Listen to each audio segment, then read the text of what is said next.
नमस्कार, मैं हूं आपके साथ कोमल गंगवा। हिंदी में आपका बहुत बहुत स्वागत है। खबरों में आगे बढ़ेंगे तो कृषि कानूनों के खिलाफ किसानों का प्रदर्शन लगातार जारी है। दिल्ली के बॉर्डर पर किसान संगठनों का ये प्रदर्शन देखने को मिल रहा है। किसानों के प्रस्ताव पर कल सरकार जवाब भेजेगी। सूत्रों के हवालों से ये खबर हम आपको बता रहे हैं। शर्तों के साथ सरकार से बातचीत को किसान तैयार हुए। किसानों ने 29 दिसंबर को बैठक का ये प्रस्ताव रखा है। बैठक में कानून को रद्द करने की प्रक्रिया बताई जाए, किसान संगठन की तरफ से कहा गया। तो किसानों की मांग है कि कृषि कानून को वापस ले मोदी सरकार। 32 दिनों से लगातार ये प्रदर्शन जारी है और जिससे आम जन को भारी समस्याओं का सामना करना पड़ रहा है।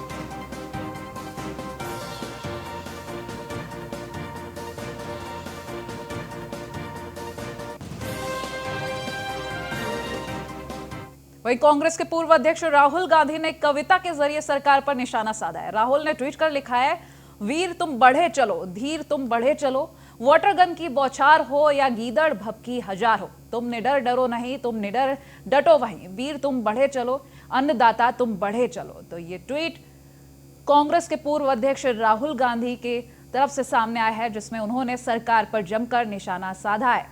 और ये ट्वीट हम आपको इस वक्त दिखा भी रहे हैं, जिसमें साफ लिखा है उन्होंने, वीर तुम बढ़े चलो, धीर तुम बढ़े चलो, वाटर गन की बौछार हो या गीदड़ की भभकी हजार हो, तुम निडर डरो नहीं, तुम निडर डटो वहीं, वीर तुम बढ़े चलो, अन्नदाता तुम बढ़े चलो। तो ये ट्वीट सामने आया है राहुल गांधी का। लगातार किसान आंदोलन आगे बढ़ता जा रहा है। वहीं विपक्ष की कोशिश यही है किसानों का समर्थन करे और उसी कड़ी में अब कांग्रेस के पूर्व अध्यक्ष राहुल गांधी का ट्वीट।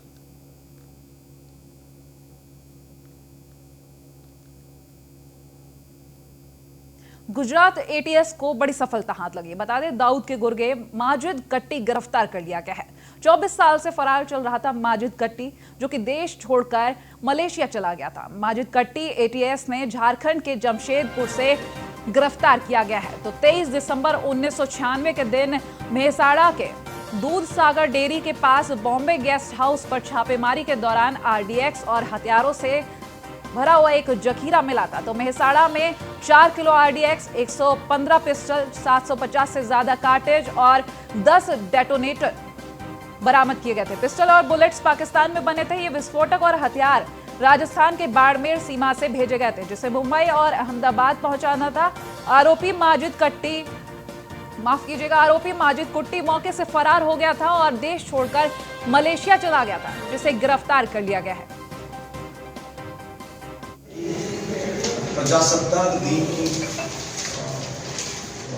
उसके वही दिन गुजरात और महाराष्ट्र में आतंकवादी कृत्य को अंजाम देने के लिए उस टाइम पाकिस्तान की एजेंसी द्वारा दाऊद इब्राहिम के जरिए गुजरात और महाराष्ट्र में टेररिस्ट के लिए कुछ वेपन्स, आरडीएक्स और डिटोनेटर भेजे थे, जिसमें 125 पाकिस्तानी मेड पिस्टल्स और चाइनीज मेड थी पिस्टल्स थी।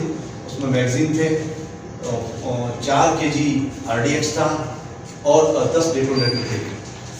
तो ये जो विस्फोटकों का जत्था जो भेजा गया था, उसमें उसी दिन गुजरात पुलिस द्वारा इंफॉर्मेशन के आधार में मेहसाणा राधनपुर चौकी के पास से एक आरोपी को अरेस्ट किया था, जिसका नाम था मोहम्मद फजल, जिसने अब्दुल मजीद कुट्टी के कहने पर, जो अभी हमने पकड़ा है उसी के कहने पर, ये बॉम्बे और गुजरात में किसी को देने के लिए जा रहे थे पूरा जत्था। इस वक्त अधिक जानकारी के साथ संवाददाता जयेश प्रजापति गुजरात से जुड़ चुके हैं। जयेश, गिरफ्तारी हुई है, बड़ी सफलता एटीएस के हाथ लगी है, लेकिन आगे अब क्या कार्रवाई की जा रही है और क्या और भी गुर्गे हैं? बता दो कि ये आतंकवादी को आज झारखंड जमशेदपुर से गिरफ्तार किया गया था। 1997 में गुजरात और महाराष्ट्र में बम विस्फोट करने में पाकिस्तानी एजेंसी के इशारे पे आतंकवादी ने किया था। तब से आतंकवादी फरार था और आज गुजरात एटीएस ने इसको पकड़ लिया है झारखंड से और इसके पास से दूसरी माहिती निकाल के उनके और के साथी को गिरफ्तार करने की आशंका है और भी इसके साथी गिरफ्तार हो सकते हैं। जी, चलिए, बहुत शुक्रिया तमाम जानकारी के लिए।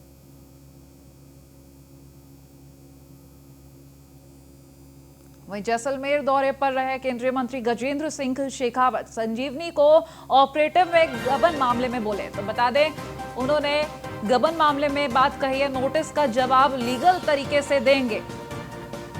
देश की न्यायपालिका पर पूरा विश्वास जताया उन्होंने। साथ ही उन्होंने कहा, प्रदेश सरकार बदले की भावना से कर रही है काम। एक खबर हम आपको बता रहे हैं, जैसलमेर दौरे पर रहे केंद्रीय मंत्री गजेंद्र सिंह शेखावत, जिनके कई बयान सामने आए हैं। उन्होंने साफ कहा है कि संजीवनी को ऑपरेटिव में गबन मामले में उन्होंने बात कही है। मुझे लगता है कि उनके पुत्र के चुनाव के पराजय के बाद में वो कई सारे निशाने मुझ पर लगा चुके हैं और लगाने की कोशिश कर रहे हैं। तमाम तरह के झूठे आरोप मुझ पर लगाए गए, झूठे जो है केसेस मुझ पर दर्ज किए गए, लेकिन सत्य को कभी भी झुकाया नहीं जा सकता, कभी भी डिकाया नहीं जा सकता। मैं सारी तरह की जांच, अब तक जो कुछ जांचें पिछले 3 साल से हुई है, उसके बाद में भी पिछले 2 साल से जो माननीय अशोक गहलोत साहब के राज में हुई है, उसके बाद में भी वो देश की जिस किसी भी एजेंसी से जांच कराना चाहे, मैं उसके लिए जो है वो तैयार हूँ। और मुझे किसी तरह की किसी जांच का कोई भय नहीं है, क्योंकि मैंने किसी भी तरह का कोई भी अपराध नहीं किया है, किसी तरह का कोई दोष नहीं किया है, किसी तरह का कोई जो है गलत काम नहीं किया है। डरता वही है जिसके मन में पाप होता है, जिसके मन में चोर होता है, और वो इसी तरह के झूठ बयान करके, और कमजोर व्यक्ति हमेशा इस तरह के जो है राजमार्ग। और अधिक जानकारी के साथ भूम सिंह संवाददाता हमारे साथ जुड़ चुके हैं। भूम सिंह, जिस तरीके से गजेंद्र सिंह शेखावत कहते नजर आ रहे हैं कि मैं लीगल तरीके से जवाब दूंगा और ये सभी आरोप गलत हैं, जरा बताएं इनके आरोपों के बारे में। गजेंद्र सिंह शेखावत ने कोऑपरेटिव घोटाले बैंक को किया है घोटाला, उसके बारे में उन्होंने कहा लीगल रूप से मैं जवाब दूंगा, तरीके से दूंगा, और उन्होंने देश की नगर पालिका पर विश्वास जताया है। जी चलिए, बहुत शुक्रिया तमाम जानकारियों के लिए भूम सिंह। और अब खबर झारखंड से है, जहां धनबाद के निरसा थाना क्षेत्र के चापापुर वन कोलियरी के बंद खदान में अवैध खनन के दौरान जमीन धंसने से 3 लोग दब गए। धसान की चपेट में सोनवा जाने वाले रास्ते का भी हिस्सा धंस गया है और कई जगहों पर दरारें भी पड़ गई हैं। जमीन धंसने की सूचना के बाद आसपास के ग्रामीणों में दहशत का माहौल देखा गया। तो ये तस्वीरें भी हम आपको दिखा रहे हैं, जहां जमीन धंस गई और 3 लोग दब गए, इसकी सूचना भी सामने आई है।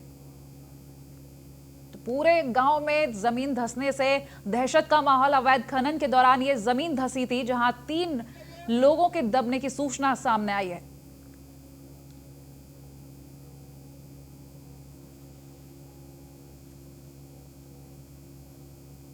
छत्तीसगढ़ के राजपुरा कोलियरी के मासस ने मजदूरों को कम मजदूरी देने सहित अन्य मांगों को लेकर एक सभा का आयोजन किया है। मुख्य अतिथि पूर्व विधायक अरूप चटर्जी को कार्यकर्ताओं ने माला पहनाकर इस दौरान स्वागत किया। इस मौके पर अरूप चटर्जी ने बताया कि हर कोलियरी में हेड लोडिंग मजदूरों को 170 रुपए भुगतान किया जा रहा है, परंतु राजपुरा कोलियरी में मजदूरों को मात्र 130 रुपए ही भुगतान किया जाता है।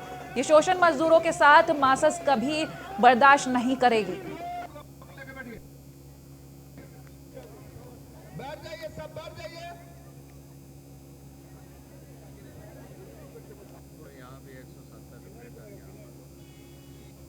किसी भी सभा को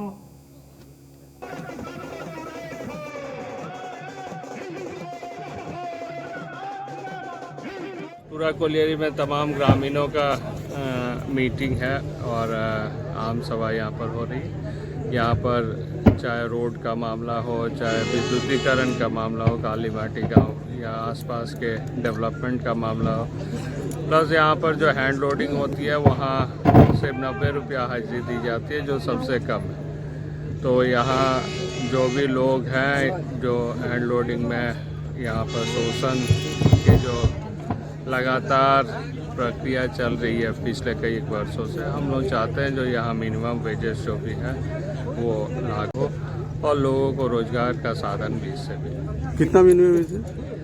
अभी यहाँ पर 90 रुपया टन के हिसाब से मिल रही है। बाद में ये 130 रुपया टन जब हम लोगों ने लड़ाई आंदोलन चालू किया तो मध्य प्रदेश के पूर्व मुख्यमंत्री और राज्यसभा सांसद दिग्विजय सिंह एक दिवसीय छत्तीसगढ़ दौरे पर रहे। कांग्रेस के दिवंगत वरिष्ठ नेता मोतीलाल वोरा के शोक सभा कार्यक्रम में इस दौरान वो शामिल होने के लिए गए थे। तो भोपाल से सीधे ट्रेन से दुर्ग पहुंचे थे वो और मोतीलाल वोरा के पुत्र अरुण वोरा के निवास स्थान पर आयोजित शोक सभा में शामिल हुए। दिग्विजय के दुर्ग पहुंचते ही उनसे मिलने सूबे के गृह मंत्री ताम्रध्वज साहू, पूर्व विधायक प्रतिमा चंद्रकार, जिला अध्यक्ष तुलसी साहू समेत बड़ी संख्या में कार्यकर्ता सर्किट हाउस पहुंचे। वहीं पर मीडिया से चर्चा के दौरान मीडिया के सवालों के जवाब में उन्होंने कहा कि किसानों के मुद्दे पर मोदी जी को जिद छोड़ देनी चाहिए। अहंकार विनाश का कारण होता है।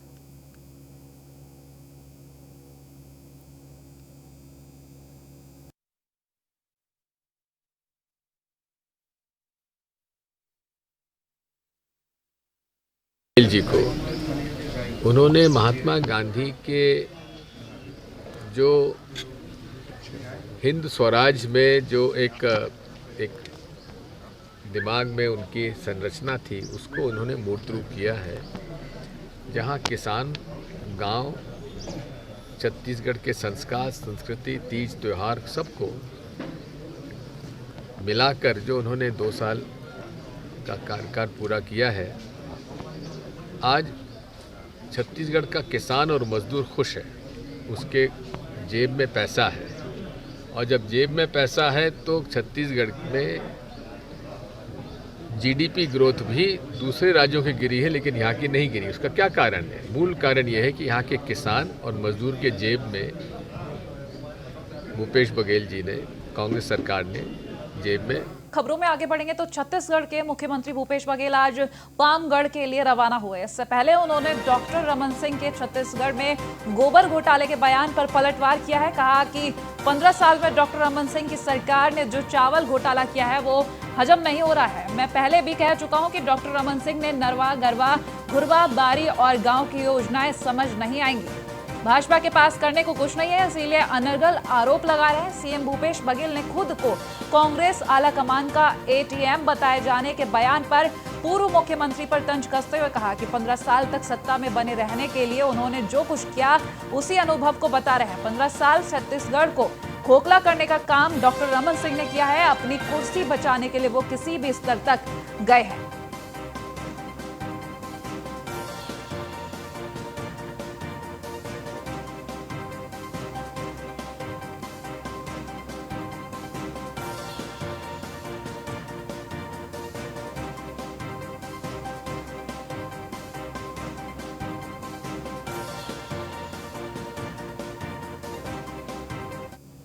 मैंने विधानसभा में कहा था, रमन सिंह जी, नरवा, गरवा, घुरवा, बारी आपकी समझ में नहीं आएगी क्योंकि उनको स्काई वॉक है, एक्सप्रेस वे है, हाईवे है, नया राजधानी है, बड़े बड़े बिल्डिंग उनको समझ आता है। गांव के गरीब किसान मजदूरों की बात उनको समझ नहीं आती। पूरा होने दीजिए। गोबर, जहाँ तक की बात है, गोबर बीनने की परंपरा छत्तीसगढ़ में रही है। जिसके पास एक भी मवेशी ना हो, एक भी जानवर ना हो, वो भी गोबर बीनकर ही घर में कंडे की व्यवस्था करते थे, घर लिपने की व्यवस्था करते थे। तो आज भी वो परंपरा चली आ रही है। अब 2 रुपये किलो में गोबर खरीद रहे हैं तो बहुत सारे लोग, कितनी स्टोरी आप लोगों ने चलाई है। कुरूद में भी जिसके पास कोई जानवर नहीं है, वो साइकिल में पूरा गोबर इकट्ठा करके वो स्कूटी खरीद लिया। तो इसमें रमन सिंह जी असल में गरीब लोगों को चावल खाए हैं, वो पच नहीं पा रहा है उनको, और इसी कारण से बार बार वो उस प्रकार की बात करें। ऑनलाइन पेमेंट होता है और समितियों के माध्यम से वो भरा जाता है, सभी कुछ पारदर्शी है, इसमें कोई भ्रष्टाचार का सवाल। वहीं मंदसौर के गरोठ में कांग्रेस का गांव जोड़ो युवा जोड़ो अभियान जारी है। अभियान के तहत युवाओं को कांग्रेस की विचारधाराओं से जोड़ा जा रहा है। युवा जोड़ो अभियान से लगातार प्रभावित होकर कई ग्रामीण क्षेत्रों में युवा वर्ग इस अभियान से प्रभावित होकर बढ़ चढ़कर सदस्यता अभियान से जुड़ते जा रहे हैं।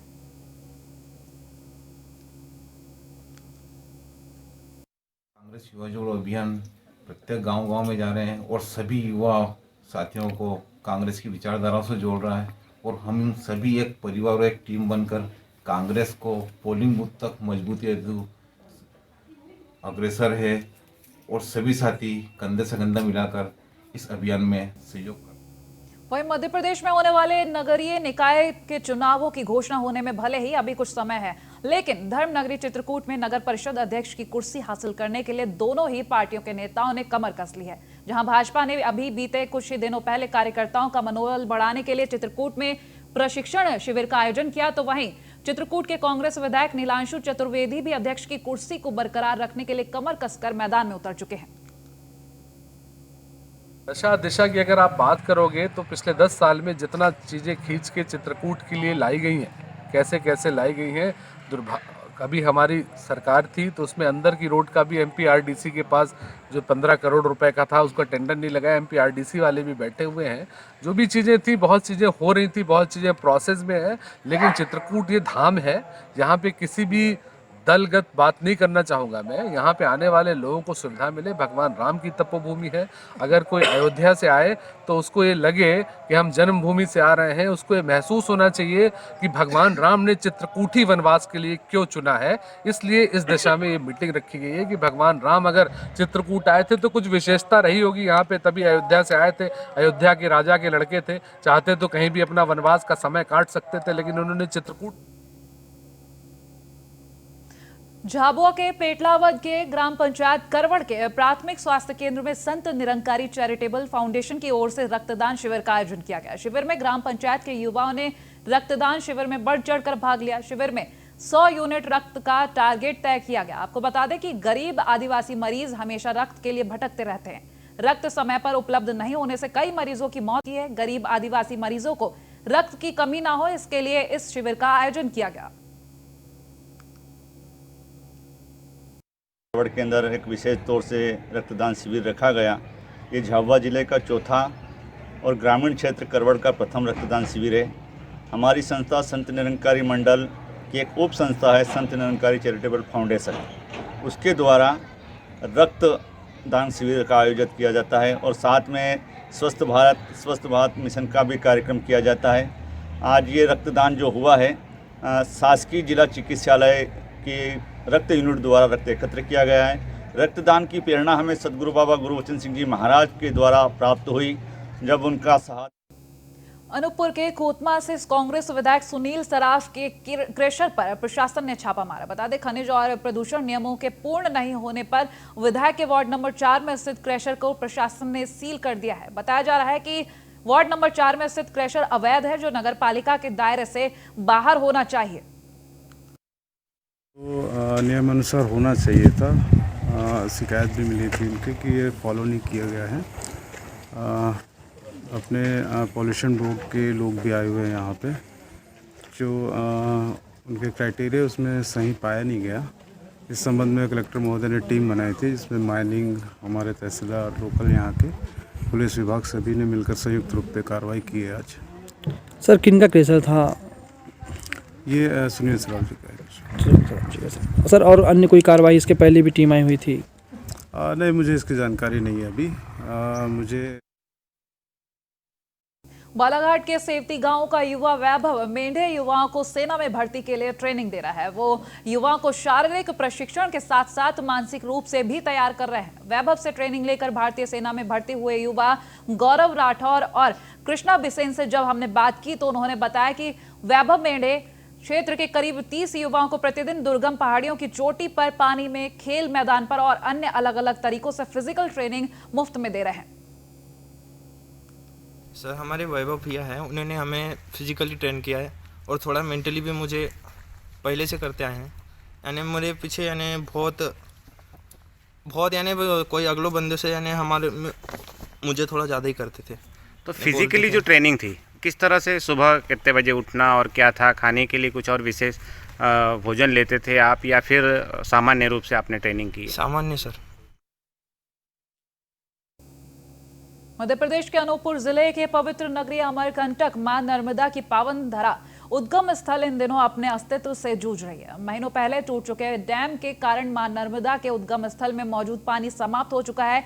रामघाट में पहुंचने वाले श्रद्धालु महज सूखे नाले को देखकर लौट जा रहे हैं। वहीं नगर परिषद अमरकंटक में बीते 3 महीने में 4 सीएमओ को प्रभार मिल चुका है, लेकिन हालात जस के तस ही बने हुए हैं। हाँ, ये रामघाट इतना जर्जर स्थिति हो गई है। यहाँ प्रधानमंत्री भी आए, मुख्यमंत्री भी आए, दूसरे मुख्यमंत्री जो कमलनाथ सरकार बनी थी वो भी आए, नर्मदा जयंती में महाउत्सव किए। आज मैं आप लोगों के माध्यम से मीडिया के माध्यम से उनको बताना चाहती हूँ, जहाँ आप लोगों ने यहाँ आया, महाउत्सव करते हैं, नर्मदा जयंती करते हैं और अपना हम अमरकंटक, आप सब, हम पूरे प्रदेश जानता है अमरकंटक उद्गम के नाम से। आज ये उद्गम ही नहीं रहा, पूरा पुष्कर डैम फूट गया है। आज इसके सुंदरीकरण नहीं हो रहे हैं, कहीं से शासन प्रशासन कोई भी ध्यान नहीं दे रहा। खबर सतना से, जहां महर में दो पक्षों में विवाद हुआ। एक पक्ष ने दूसरे पक्ष के ऊपर बोलेरो चढ़ा दी। इलाज के दौरान युवक की मौत हो गई है। परिजनों ने कोतवाली थाने जाकर इसका विरोध किया। पुलिस ने 2 नामजद सहित 5 के खिलाफ मुकदमा दर्ज कर आगे की कार्रवाई शुरू कर दी है।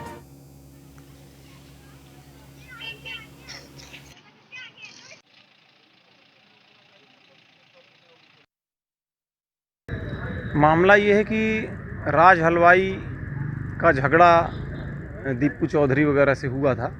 इस बात को लेकर के राज हलवाई वाले पक्ष को भी चोट आई थी, जो इनके द्वारा रिपोर्ट दर्ज कराई गई थी। इसी बीच बचाव करने के लिए प्रकाश सोनी वहां पर पहुंचा था।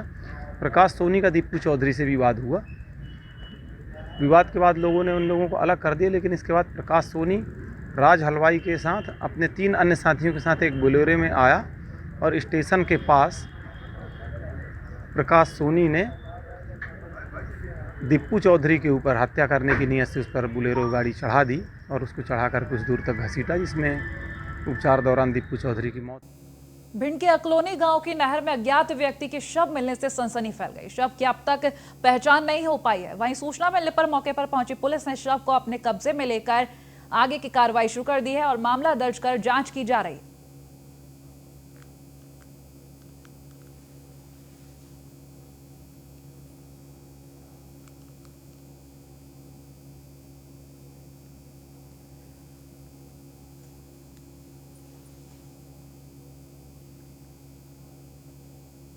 सिंगरौली के मोरवा में शासन की भूमि पर किए गए अवैध अतिक्रमण पर प्रशासन ने अपना बुलडोजर चलाया है। इस दौरान सिंगरौली एसडीएम ऋषि पवार, तहसीलदार जितेंद्र वर्मा, मोरवा एसडीओपी राजीव पाठक, एसआई सरनाम सिंह समेत भारी पुलिस बल के साथ वहां मौजूद रहे। जानकारी के मुताबिक करीब 2.5 एकड़ शासकीय भूमि पर कब्जे को लेकर 15 दिसंबर को नोटिस देकर अवैध अतिक्रमण हटाने को कहा गया था।